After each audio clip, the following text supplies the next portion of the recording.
আসামি পক্ষে কোনো আইনজীবী উপস্থিত না থাকায় চট্টগ্রামের রাষ্ট্রদ্রোহ মামলায় সনাতনী জাগরণ জোট নেতা চিন্ময় কৃষ্ণ দাসের জামিন শুনানি হয়নি। মামলার পরবর্তী শুনানির দিন ধার্য করা হয়েছে আগামী 2 জানুয়ারি। সকালে চট্টগ্রাম মহানগর দায়রা জজ সাইফুল ইসলামের আদালত এই আদেশ দেন। চিন্ময় কৃষ্ণের শুনানি ঘিরে আদালত ও আশপাশের এলাকায় ছিল সেনাবাহিনী, পুলিশ, বিজিবি সহ আইনশৃঙ্খলা বাহিনীর কড়া পাহারা।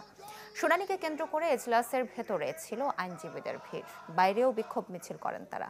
এ সময় আইনজীবী আলিফ হত্যা মামলায় চিন্ময় কৃষ্ণকে অন্তর্ভুক্তির পাশাপাশি ইস্কন নিষিদ্ধের দাবিও তোলেন তারা।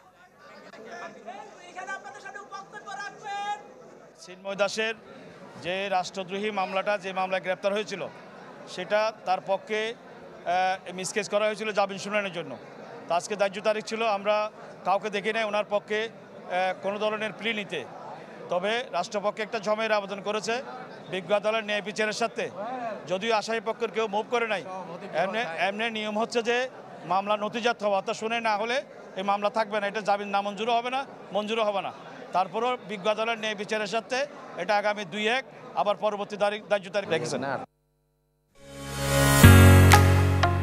ঢালাইয়ের সেরা প্রিমিয়ার সিমেন্ট।